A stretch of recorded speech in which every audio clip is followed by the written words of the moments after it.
So we're going to be talking about the different kinds of sleep, the different stages of sleep, and what parameters we use to determine those things. There's also a rhythm to sleep and a periodicity to the sleep cycle. And then we'll talk about some scoring basics, and then later we'll get into the more hard and fast rules. So let's start with wake. I understand you just had a lecture on EEG. So the top 6 channels here are EEG, and then we have eye movement, eye activity, chin, muscle tone, that's a backup muscle, and EKG, right leg muscle activity, left leg muscle activity, snore, and then airflow, thermal airflow, pressure airflow, and abdominal belt, and then oximetry. So what you see here is that the brain waves are very fast and very low amplitude. You see some eye blinks whenever the eyes move like away from the baseline. They're either looking left or right or up or down or something in between. And then we have muscle activity here in the chin, and there's also muscle activity here that's being picked up in the EKG electrodes. We tend to see that a lot if people are chilly. But anyway, so that's a wide awake, alert person. Now, this person is also awake, and there's a lot of eye movements, but a waveform has emerged called alpha. Was alpha already discussed? Okay. So alpha, emerges during relaxed wakefulness. Not all people are alpha generators. If you're lucky, the person that you're scoring is an alpha generator, because without alpha, it makes it more difficult to determine sleep onset. The other thing that you can see is the muscle activity is reducing here at the start of the epoch. Did your previous lecturer go over the epoch and what that means? We call this an epoch. It's 30 seconds of sleep. These faint green lines are 1 second each. So at the start of this epoch, there's more chin muscle activity than as time goes on. So this person is on the way, perhaps, to sleepiness. And now, let me go back one. I'm sorry, epoch is what, 8 green lines? Epoch is 30 green lines. 30. This is 30. This is one epoch. The whole. It's 30 seconds at a time. Now the eyes are closed. There's still alpha. There's very little eye movement in this particular epoch. All right, so there's 2 types of sleep. There's really 3 types of consciousness. There's being awake, and then there's non-rapid eye movement sleep and rapid eye movement sleep. As you're probably aware, rapid eye movement sleep is associated with dreaming sleep. There tends to be dream recall, and there's also, due to the mix of chemicals in the brain, there's less ability to hold on to what you were dreaming about. And this is a typical all-night hypnogram of sleep stages. You tend to enter sleep through N1, although that is, it's possible to enter sleep in any of the sleep stages. And then you progress to 2, you might progress to stage 3, which is deep sleep.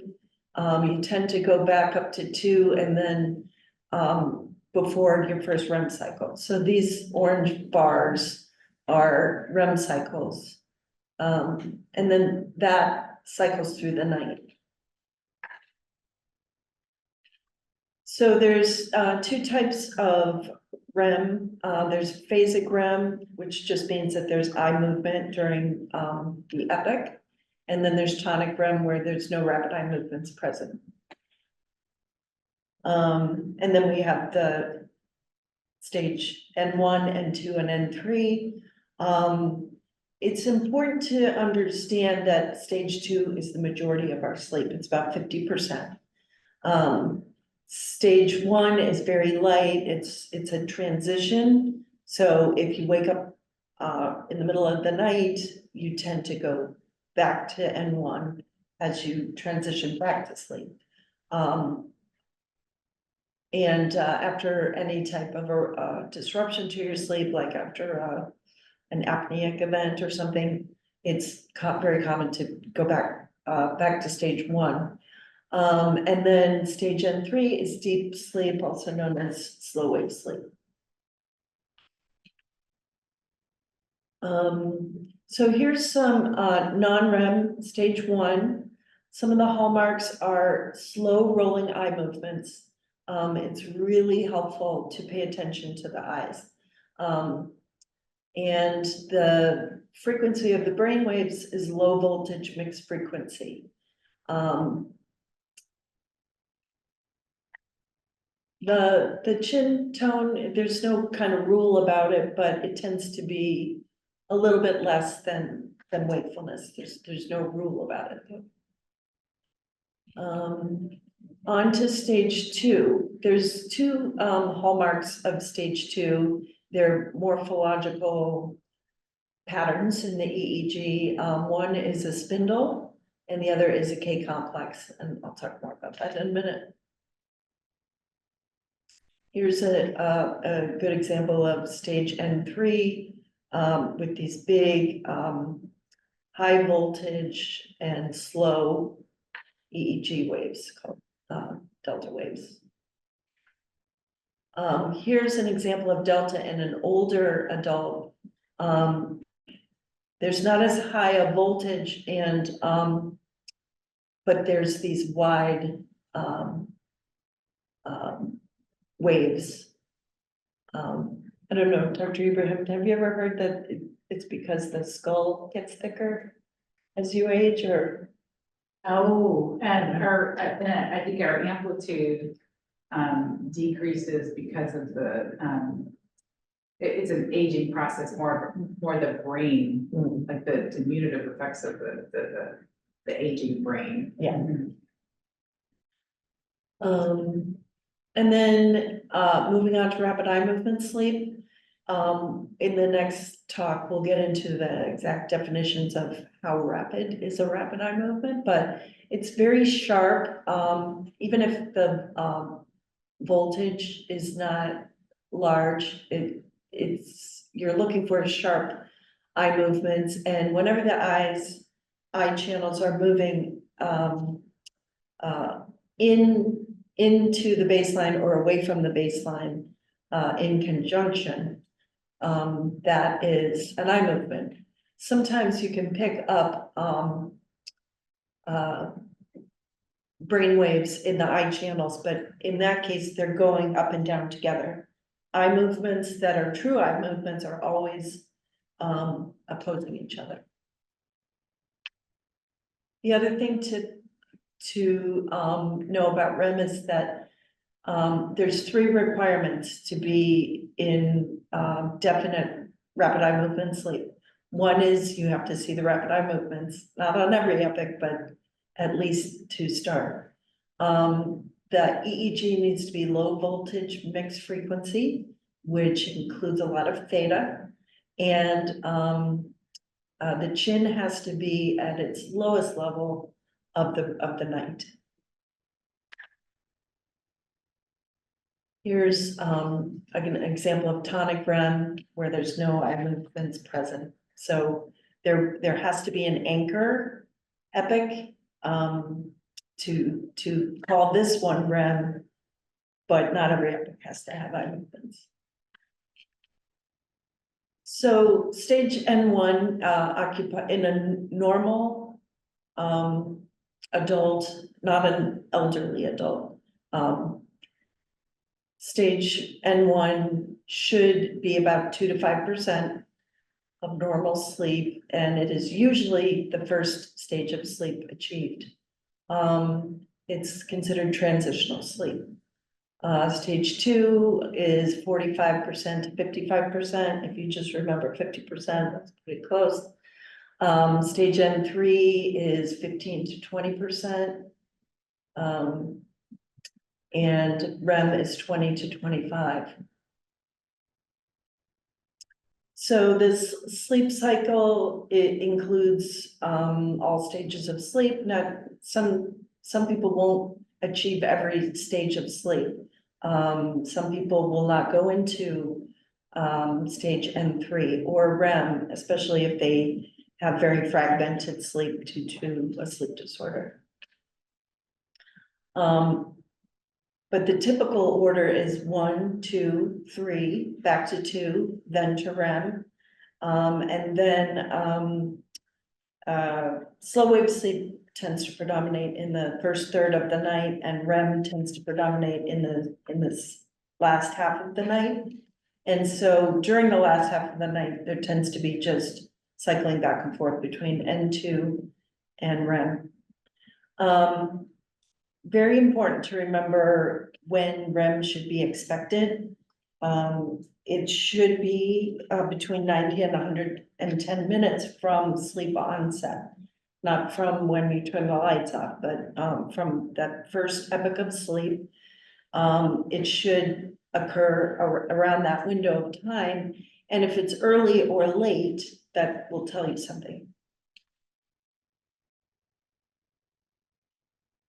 Here's an all-night hypnogram of a sleep recording. We've got oxygen saturation, heart rate variability, central apneas, obstructive apneas, mixed apneas, hypopneas. Do you know what all those things are? And then here's our staging here. So here's an example of someone who just is not sleeping well, very fragmented sleep because of these apneas and hypopneas. And then here we have REM sleep. REM sleep is where if there is obstructive apnea present, it tends to be at its worst of the night. And deep desaturations, the longer these bars are, the longer the event is. So these are very long apneas. And then here's all the arousals from sleep, the body position. This is a CPAP study. So after it was determined that this person is eligible for a split night study, they went in and applied CPAP, and here we see a nice long REM rebound, very little REM and very disturbed REM here. So this is sort of making up for lost time. We also have snore here, desaturations, and patterns of bradycardia and tachycardia. All right, so we have delta sleep, theta sleep, alpha sleep, and waves and beta waves, and this is in order of slow to fast. So this is determined by how many cycles per second. We also call that a hertz. So it's the number of waveforms recorded in the span of 1 second, and you know you can count these out. So beta is 13 to 30 hertz, alpha is 8 to 13, theta is it's technically 4 to 7.9. Delta frequency is 1 to 4, but a slow wave when you're trying to determine if someone is in slow wave sleep, those waves are specifically 0.5 to 2 hertz. So, a frequency of 0.5 means that, you only get halfway through the wave, before it's complete. Two cycles per second means that there's 2 waves in 1 second.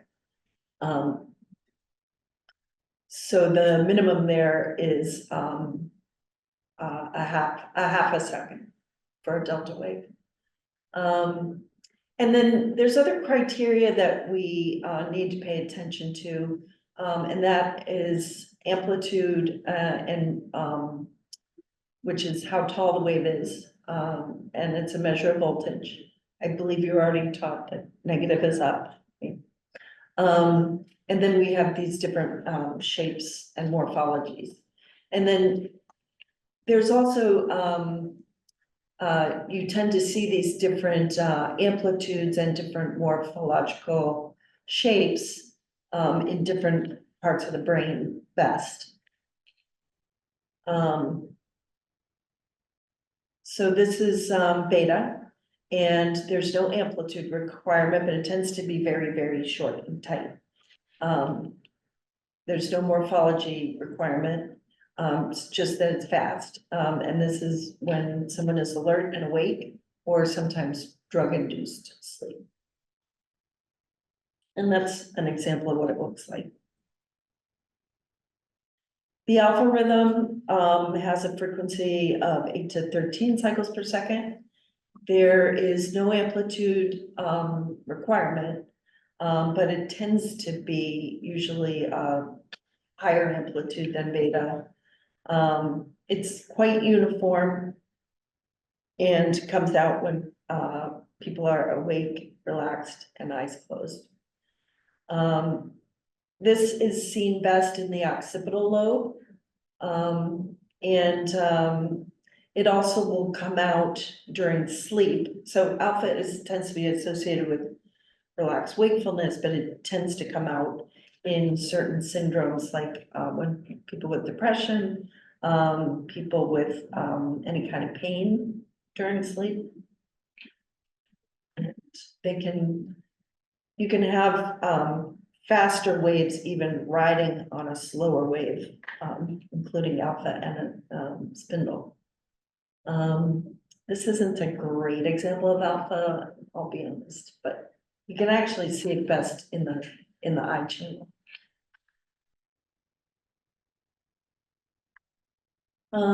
Theta is 4 to 7.9 cycles per second.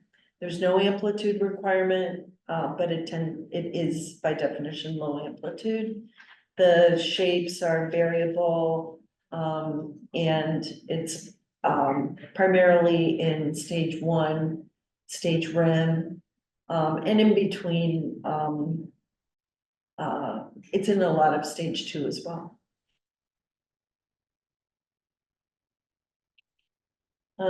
Here's another just screenshot of theta.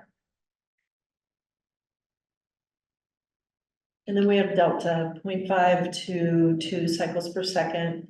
There is an amplitude requirement here. A slow wave has to be a minimum of 75 microvolts. There's no defined morphology. It comes out of deep sleep and is best seen in the frontal channels, frontal here.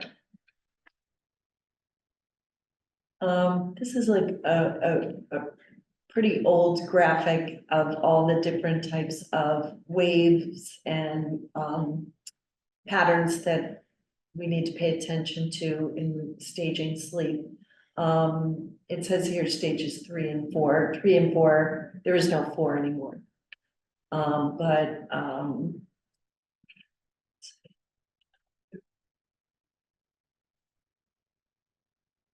at the top is wakefulness. Then we have someone drowsy with alpha.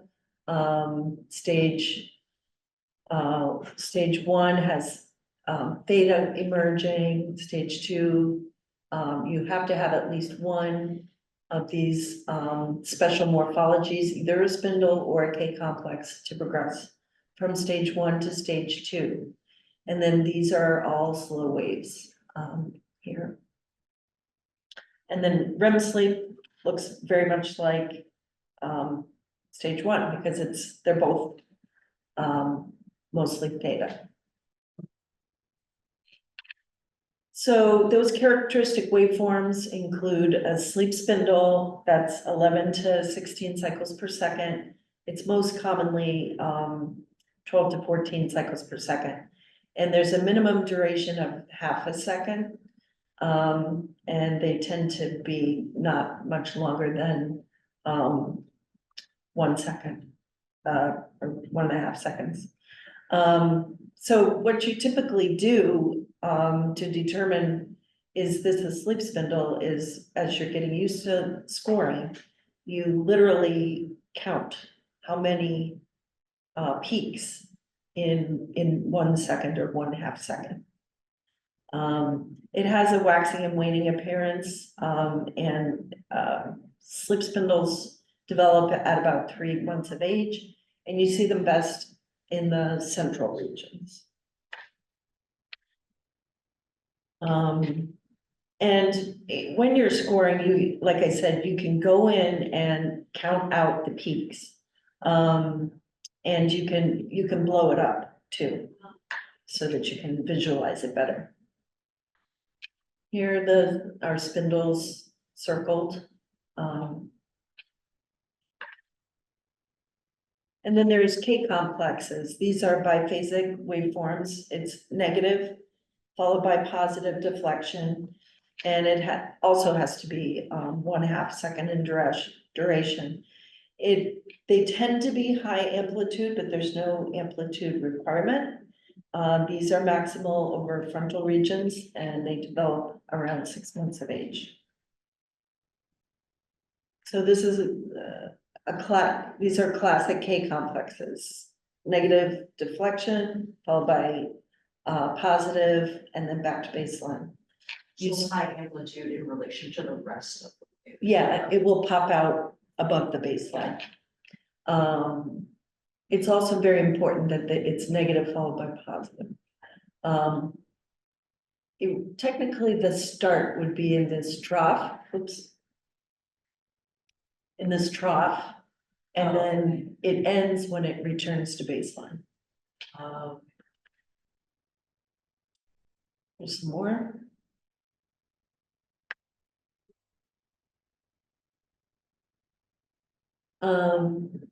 Just another good pictures. There's a lot of things in sleep scoring that there's a minimum of 5 seconds, and we're not talking about events like respiratory events and leg movements today, but the minimum duration for like a periodic limb movement is also half a second. The minimum duration for something to be considered a delta wave is half a second. Other characteristic waveforms are vertex waves. These are seen in stage N1, but are not required. They're not always seen, but they're very sharp, and they again jump out above the baseline. These tend to be quite fast and must be at least less than a half a second in duration. These are maximal over the central regions. And then sawtooth waves are unique to REM sleep. It's the only stage that they're seen in. It literally looks like a saw, but it's not a requirement for REM sleep. That's 2 to 6 cycles per second, and it will often precede a burst of rapid eye movements. There's not really an amplitude requirement, but they tend to be about 50 microvolts, also maximal over the central regions. So on the left, there's a vertex wave, on the right, sawtooth.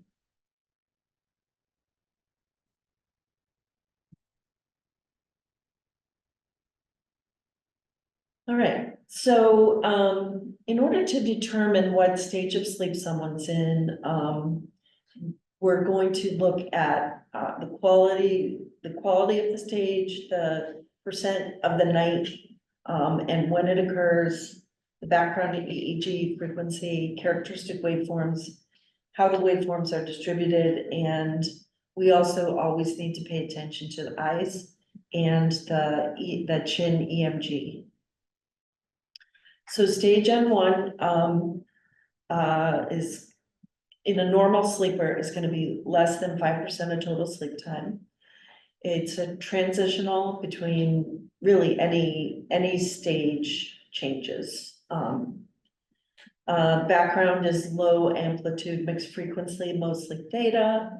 You can have vertex waves, not required.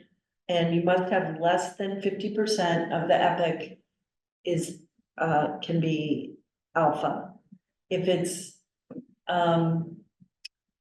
more than 50%, then they're awake.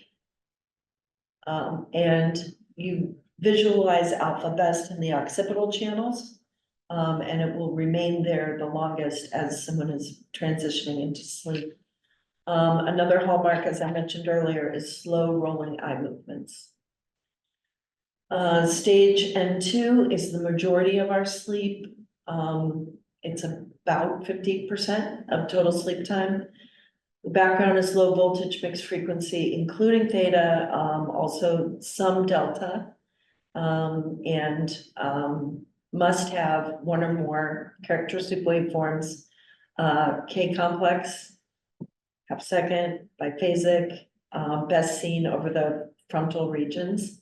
And the sleep spindles, also half a second duration requirement, 11 to 16 cycles per second, and best seen in the central regions. Stage N3, also known as deep sleep or slow wave sleep.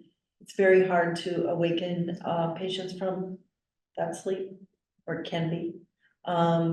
It takes up on average 13 to 23% of the night. Most common percentage would be 15 to 20%. Happens in the first third of the night. It can be seen really anytime, but that is the normal pattern where you have one or two periods of slow wave sleep in the first third of the night.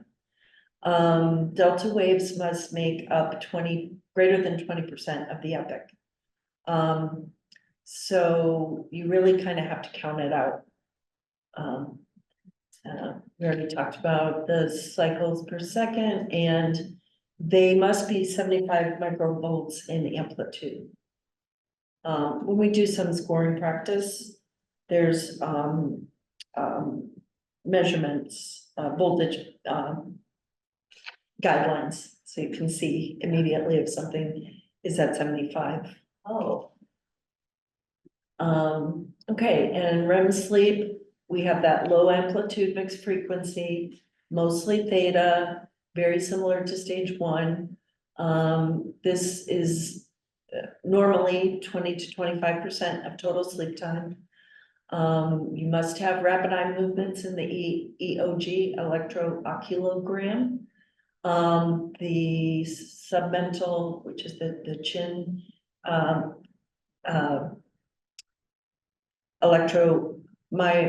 myographical channels, that has to be at the lowest level of the study.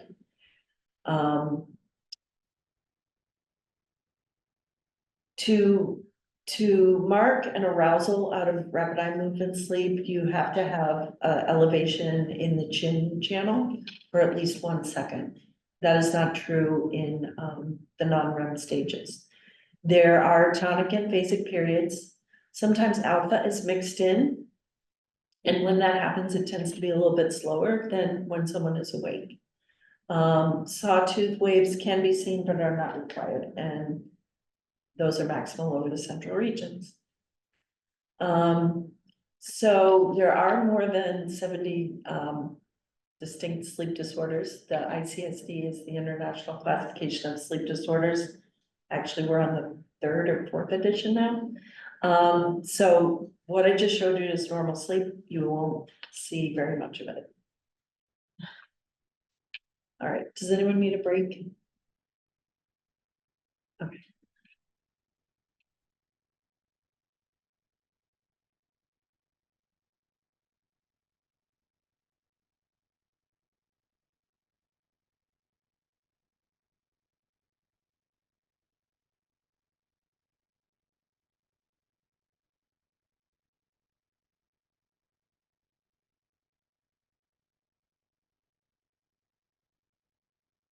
All right, so, the scoring rules are determined by the American Academy of Sleep Medicine.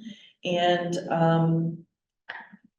there's a scoring manual. I believe you will all have access to it. I don't know, do they, they may be giving you a hard copy, or you will at least have access to it through that ISR portal.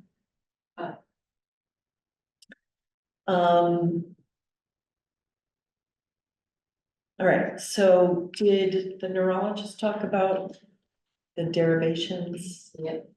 Okay, so in sleep, we have frontal, we have central, we have occipital. We only need one side.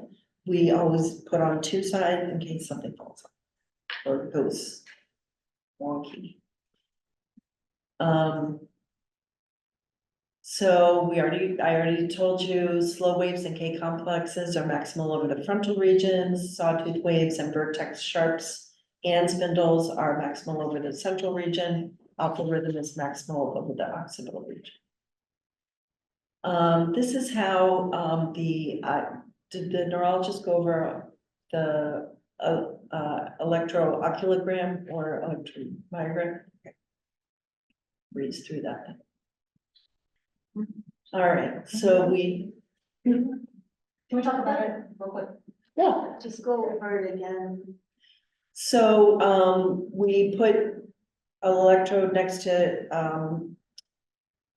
sorry, left lower, next to each eye, and the eye is, a dipole, so it's, I think, negative in the back, positive in the front, and so as the eyes move, it will become, more negative or more positive towards, each electrode. So as this eye moves this way, the negative part is going to be bigger over here and the positive. So this is how we put the electrodes on, and it's required in order to stage sleep. You have to have that, you know, to determine the slow rolling eye movements, the rapid eye movements of wakefulness, and the rapid eye movements of REM sleep. Electromyogram, we put 3 electrodes. We only need 2. One is backup, over the, mandible. They wanna, pick up muscle tone, which it tends to be very sensitive to that drop, both, when people relax and fall asleep and also go into REM.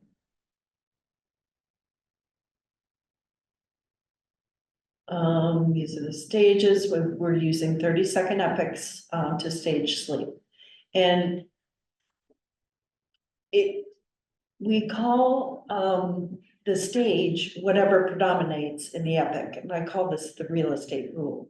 So you could have some wakefulness, some stage 1, and some stage 2. Like you might have a you know, beta at the beginning, theta, low voltage mixed frequency in the middle with some slow rolling eye movements, and then you might have a spindle or a K complex at the end.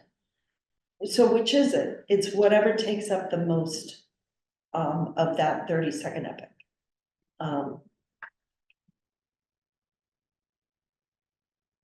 So for wake, you're gonna score wake if there is more than 50% of the epoch has alpha rhythm over the occipital region.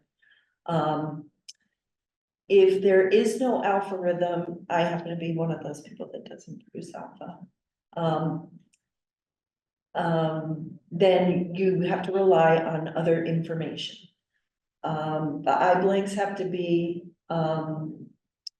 a certain frequency, which is, you really don't need to worry about the, measuring cycles per second of blinks, but, once you look at a lot of, records, you'll know when you see it, but, you might see reading eye movements. I'll show you some examples of that.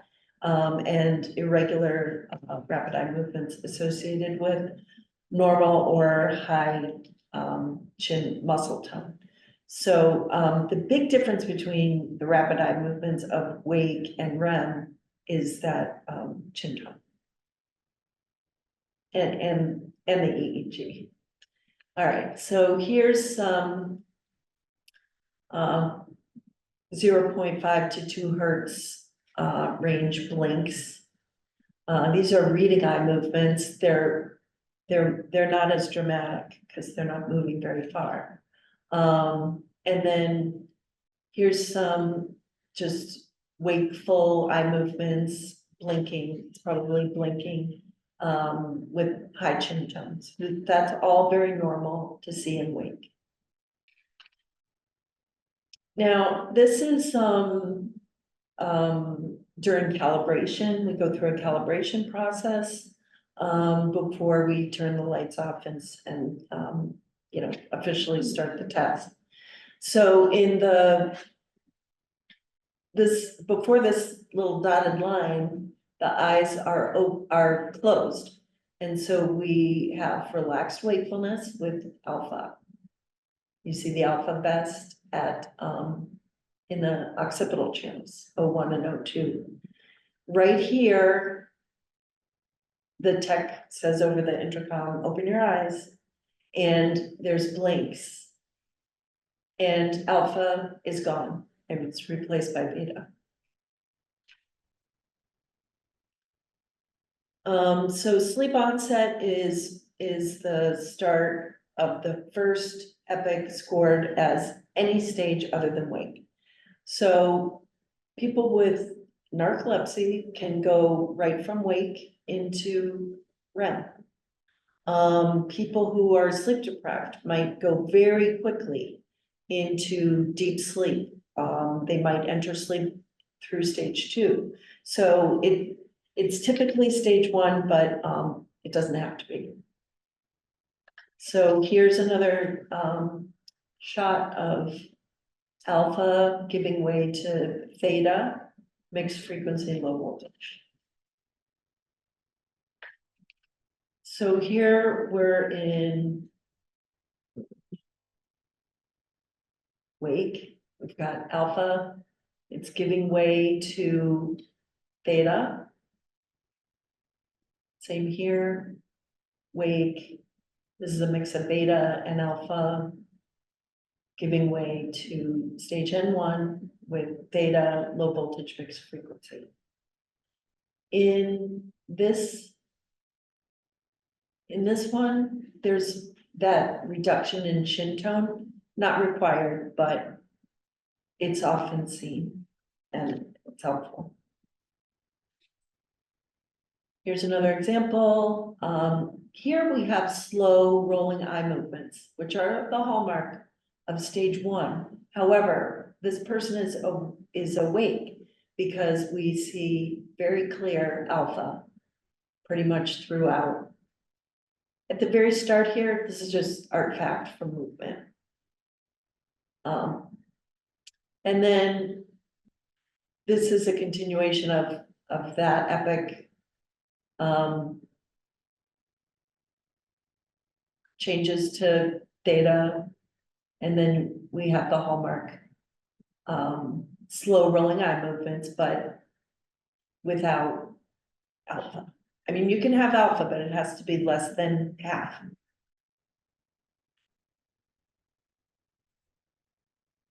So in people who generate alpha rhythms, score stage N1 if alpha rhythm is attenuated and replaced by low amplitude mixed frequency. EEG for more than 50% of the epoch. So 50% of the epoch is 15 seconds. In people who do not generate alpha rhythm, you have to rely on the EEG frequency, look for vertex sharp waves, look for slow eye movements, although neither of those is required. Here is a vertex wave right in the middle here. This is very classic stage N1 with slow rolling eye movements, vertex wave, and that low voltage mixed frequency.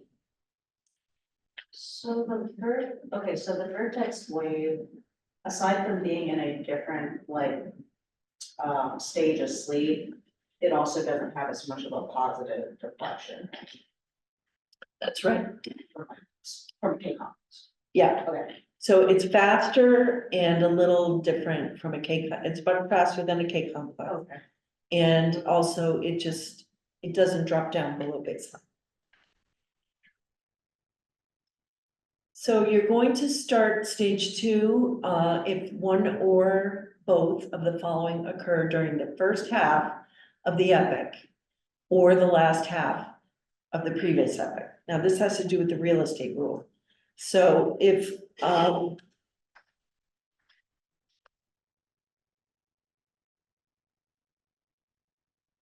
this is epoch 1 and this is epoch 2, and we have a spindle, let's say right here. The real estate rule says that this part of the epoch is still stage 1 or wake or whatever. But now you're starting stage 2 here. So this whole epoch is going to be stage 2, even if there's no spindle or K complex on the epoch. If there wasn't a K or spindle on the last half of the previous epoch, then it has to be on the first half of this epoch, the one that you're scoring, because of the real estate rule. If it's past the midpoint, then the majority is something else. Does that make sense? I'll show you an example. I'll show you an example. You do a lot of looking back when you're scoring. So you're gonna be referencing, based off what you see on the next epoch, if you see one or two, then you have to actually go back and rescore that, the previous. epoch. You might. The other thing about K complexes is, they represent two things, a deepening of sleep, okay, because you're going from transitional sleep to solid sleep. But it also represents an arousal sometimes. So if I tap on the door of a sleeping patient's room, they will throw up a K complex followed by a short, brief wakefulness called an arousal or micro arousal. So you do that, they'll put up a K complex. So would that be also, would you also see changes in tone? Are the EMGs too, or not? You may or you may not. Okay. In REM, you have to, well, we're not talking about REM. And then Crayola level for us. and then, so you either have to have a K complex or one or more spindles. You don't need both, either one. Both tend to occur. Got spindle. Now here's what we call K alpha or K with arousal. We don't count this as progressing towards stage 2 because at any time you have an arousal, you have to reevaluate where you are.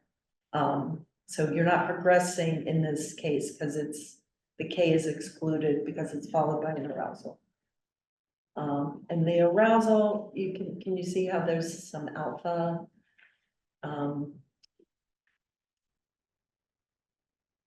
Activity there. It takes some So training of your eye. Higher frequency. It's actually, the frequency is more, compared to low voltage mixed frequency, it's less mixed. It's quite regular. Alpha is more regular and, um, it has a kind of a classic shape. It's more uniform. This could also be beta. It doesn't have to be alpha, but,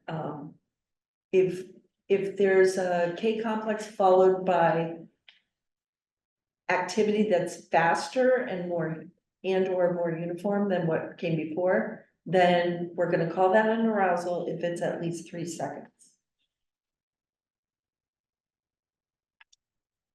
Okay, so we talked about the real estate rule. Here's the K complex. This is being called N1. Why is this N1 and not N2? Because there's an arousal. That's one reason.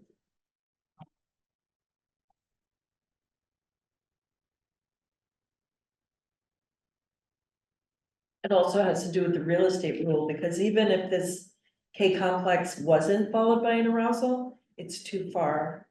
Oh, like It's- it's only a third. Yeah.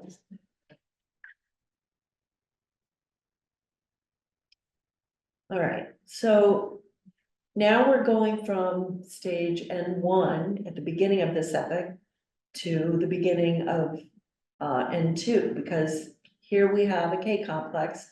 It's before the midpoint. So it's the majority of the epoch is stage 2.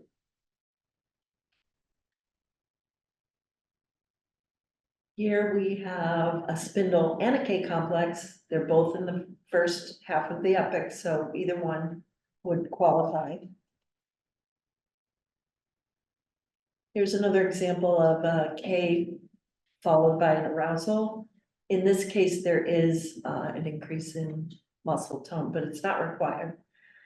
We're not really talking about respiratory events today, but this is the end of a hypopnea, which is what probably caused That that. makes sense. So once you get into a stage, when do you stop calling it that?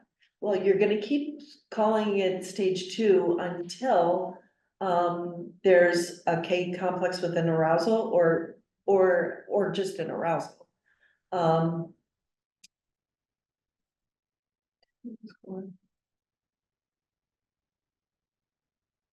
Yeah, as long as you have that initial K complex or spindle, you're gonna keep going unless stage 3 emerges, unless there's an arousal, then you have to ask, well, am I dropping them back to stage 1? Or maybe they could go into REM, but you can have an epoch without a spindle or a K complex. You can have minutes without a spindle or a K complex.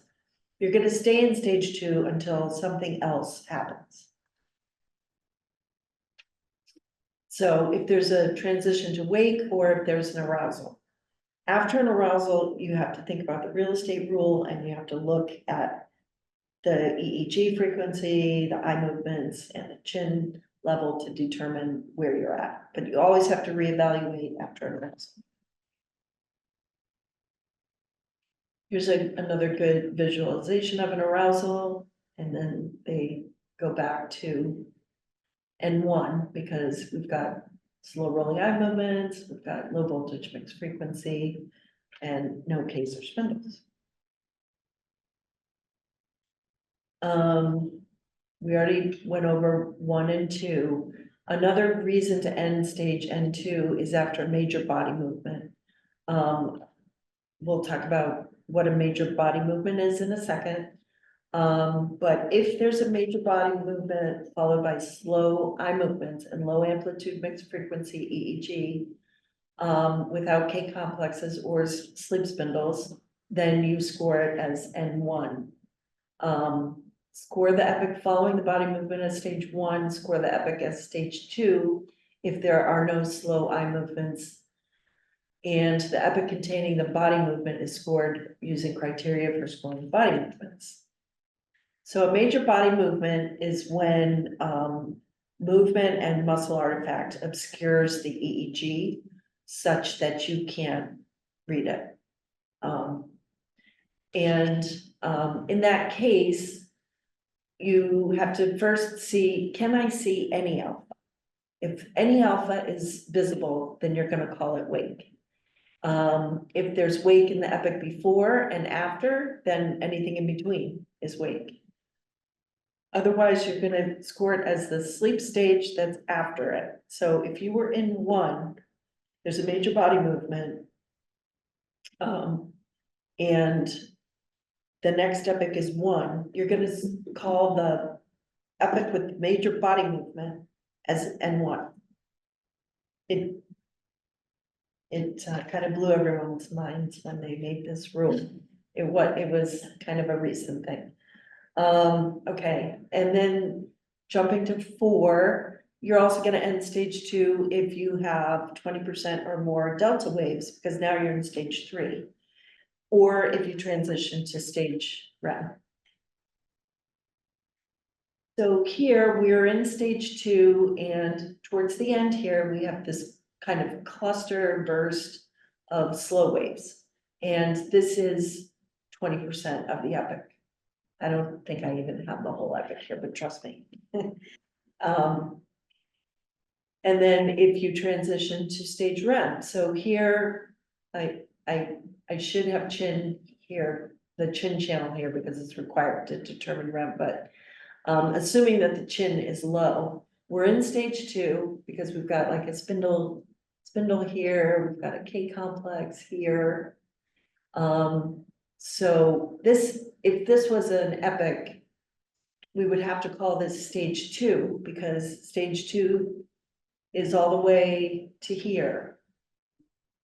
Here's the first eye movement. It's very subtle, but they're going in opposite directions.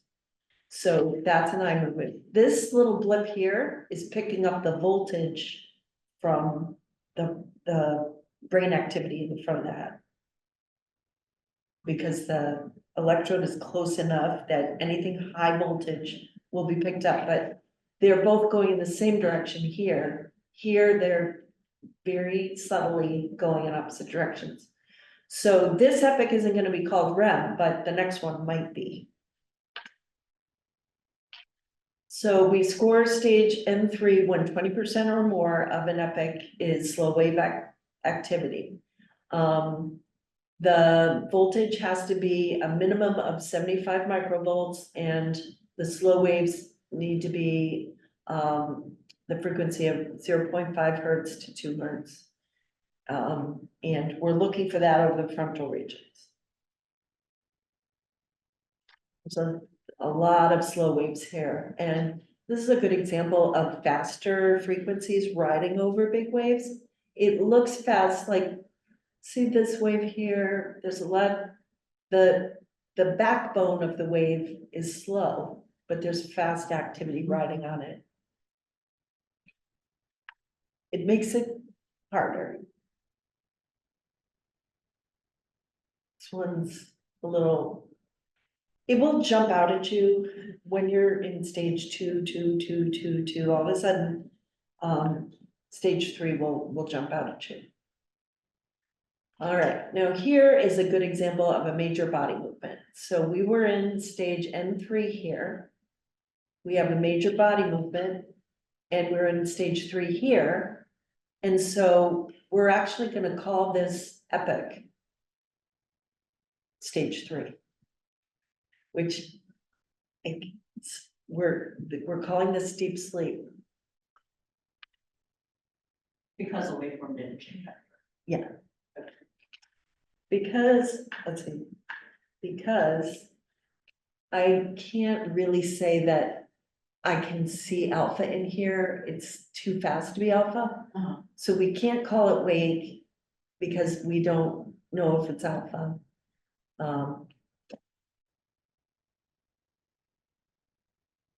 Here we're in stage 3, they wake up. We're not sure why. Okay, so when do we start scoring stage R? in the scoring manual, they call it R, but most people call it REM sleep.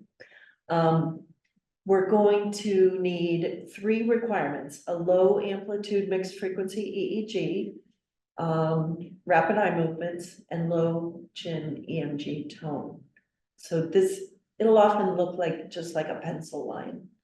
We've got rapid eye movements, we've got low voltage mixed frequency.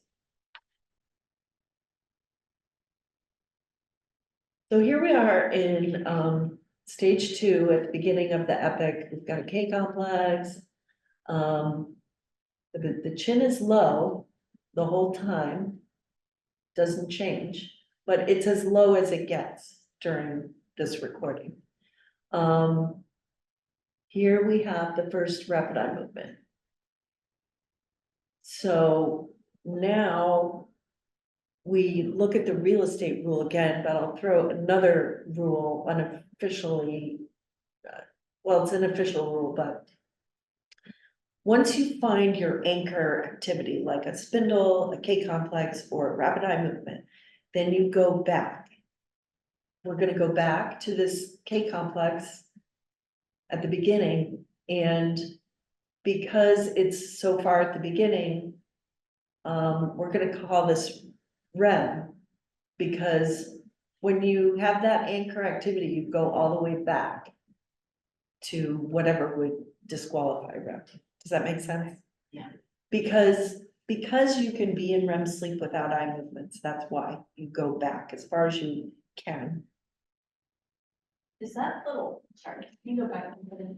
Does, right above the K complex, those couple of waves for the eye movements, is that also a rapid eye movement? I feel like it's No, going in opposite direction. It's picking up the K complex activity of the brain. God, okay, that's right.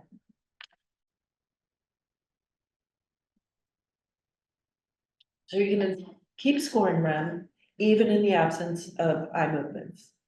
For epics following 1 or more epic of stage REM, if the EEG stays low amplitude mixed frequency without K complexes or sleep spindles, and the chin EMG remains low, you're just gonna keep going,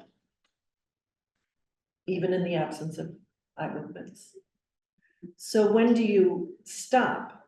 If there's a transition to wake N2 or N3 or 1, we'll get to that. All right, so here we're in REM. Got very subtle eye movements here, low voltage mixed frequency, low chin tone. There's an arousal. And these are the blinks of being awake. And you can tell the chin tone is a little higher than it was in REM. The next epic, or the next example, we're in REM. We've got rapid eye movements, low chin tone, low voltage mixed frequency. This is condensed a little bit. So here, this epic pretty much has minimal eye movements. Now we have a K complex that and some delta activity. It's the predominant wave is slow. And so in this case, we went from REM to N3. That's pretty unusual, but it does happen.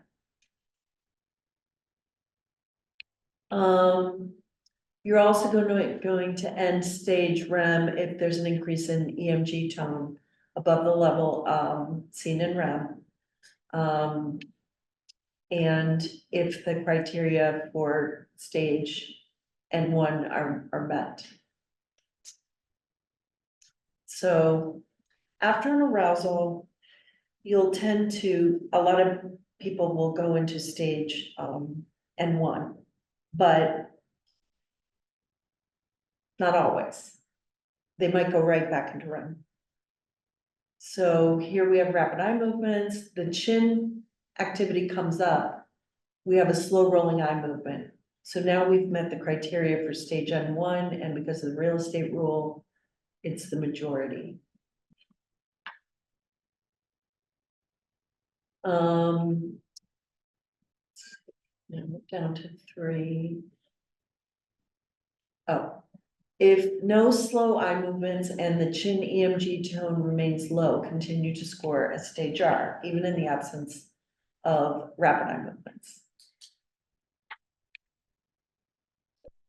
Here's an arousal followed by slow eye movements and low voltage mixed frequency. So we go from REM to N1.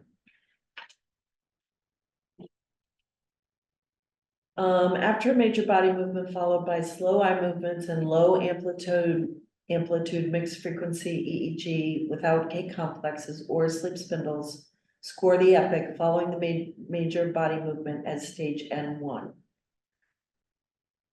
So you're not going to see many of these major body movements. We can usually determine some kind of alpha somewhere.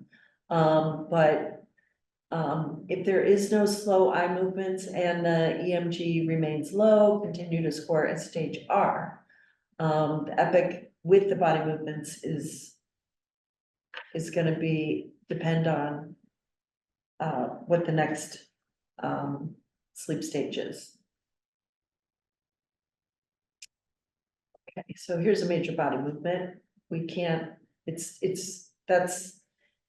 what that is muscle activity, like the scalp is tensing up. We can't even read the EEG, so that's why we call it a major body movement, because we don't really know.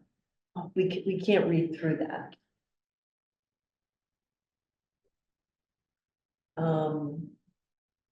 Another reason to end stage R is when a K or a spindle returns. And it would have to be in the first half of the epic, because of the real estate.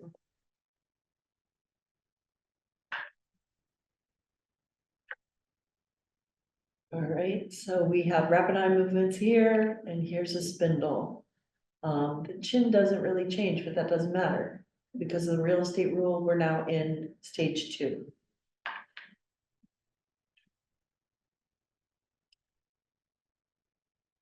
Especially in the first couple of REM cycles of the night, there tends to be a back and forth between REM and 2, REM and 2, REM, 2, REM. So it's very messy. REM tends to be more consolidated at the end of the night. There's longer periods, less fluctuation. So in between epics of definite N2 and definite stage R, you're going to score an epic with a distinct drop in chin EMG in the first half of the epic to the level seen in stage R as stage R, if all of the following criteria are met, even in the absence of rapid eye movements. Absence of non-arousal associated K complexes and absence of spindles. All right, so we've got N2 at the beginning. We have elevated chin tone. We have a little tiny K-like complex. It's probably not quite a half a second, but we were in stage 2. The chin drops and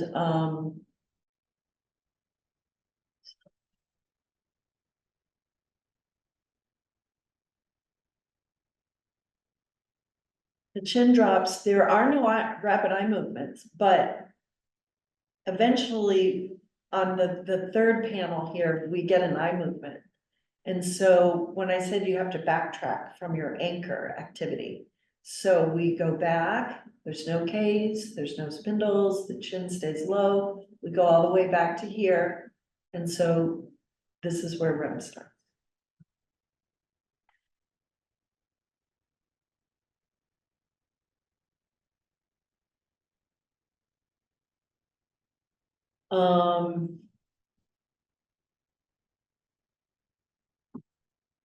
Talked about that.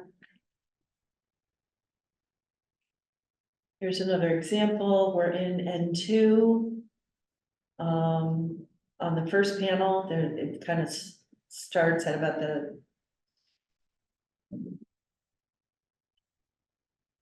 that's about maybe five seconds in.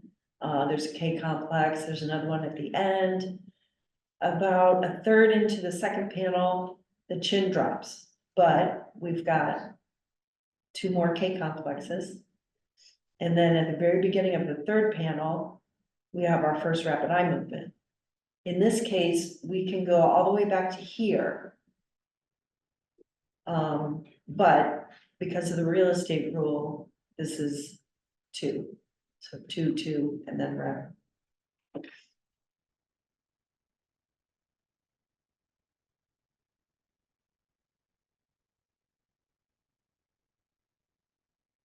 Just another example. We're in stage 2, right in the middle here. There's a K complex.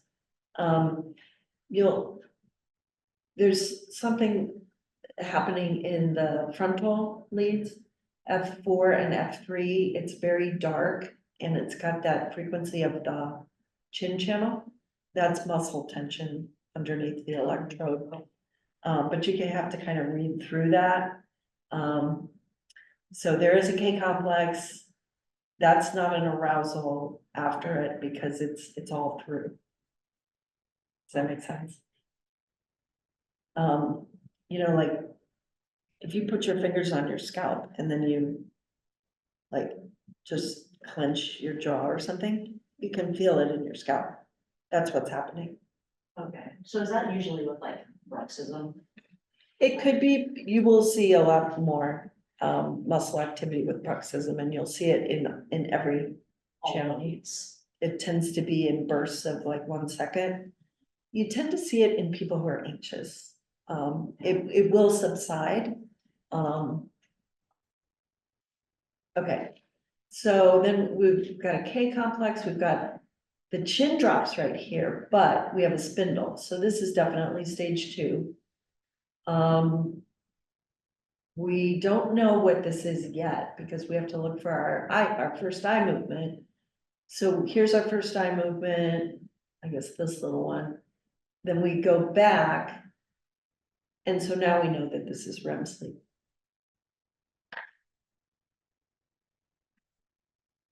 We also can see alpha in REM sleep. It is a normal variation. It's confusing, and that this can look very much like awake. And so the key here is the chin.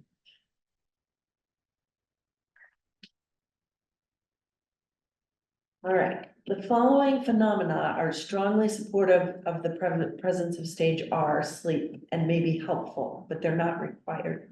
Those sawtooth waves and transient muscle activity. Sawtooth waves and transient muscle activity may be present but are not required. So, I hope I have a picture of transient muscle activity. So here's a great example of sawtooth. It tends to be clearest in the central regions. The transient muscle activity is, you'll see it in the chin. It'll just be spikes, random, inconsistent, unsustained. It's like twitches.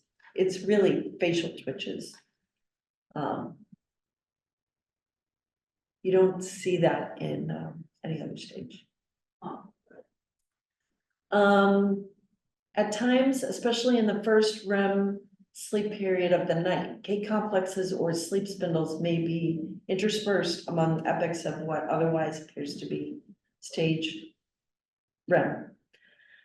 The above rules indicate that epochs with rapid eye movements should be scored as stage R, even in the presence of K complexes or spindles.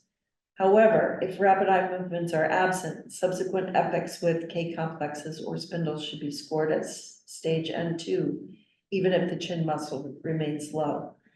So what this means is that you can have a K or a spindle on an epoch of REM, but it depends on where it falls and what happens after. So here's a spindle. And I blew it up, you know, this is how you count the peaks, 1, 2, 3, etc.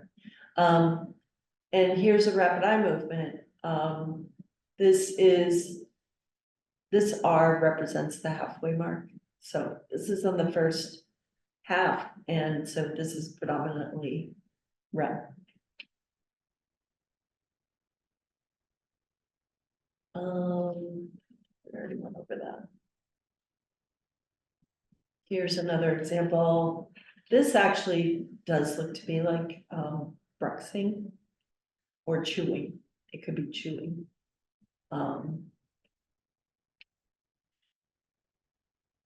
So we were in stage 2, we're in stage 2 afterwards, and so if this was the epic in the middle here, we would call that also stage 2.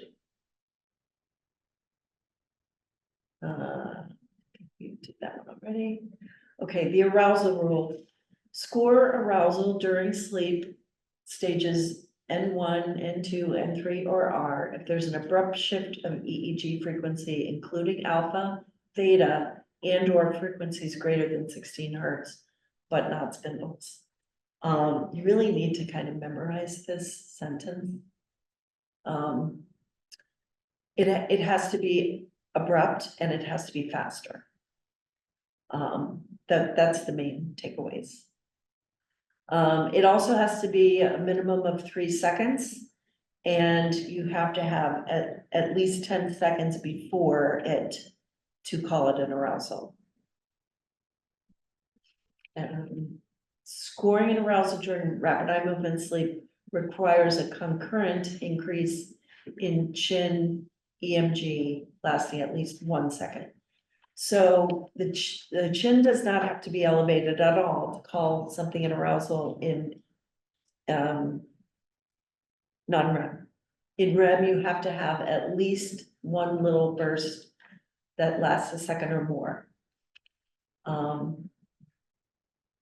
So here, an arousal in non-REM, there's no change in the chin, but we have this kind of K alpha kind of phenomenon. So that's an arousal and N2, no chin elevation required. Here we're in rapid eye movement sleep. This chin elevation lasts for at least 1 second. And there's also has to be a change to a faster EEG, alpha, theta, or activity greater than 16, but not spindles.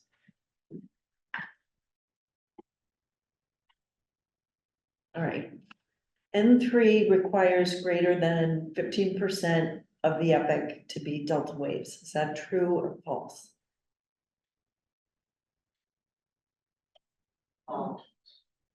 Correct. It has to be 20%. Stage R requires the assessment of 3 channels. What are they?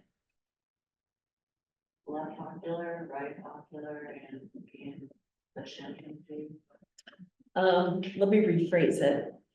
The assessment of 3 types of channels.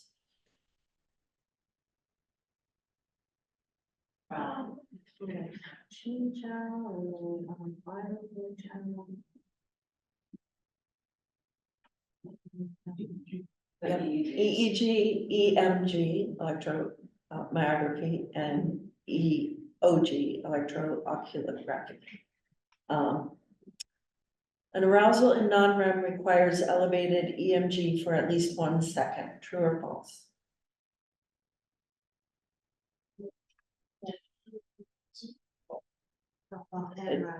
It's false. It's true in REM. It's false in non-REM. I talked about the real estate rule a lot. I'm sure that you all get it. And then the last one there, score wake if greater than 50% of the epic shows X rhythm in the X channel. Alpha. And where is alpha most predominantly seen? Frontal, central, or occipital? Occipital. All right, I'm gonna bring the fellows back to the control room.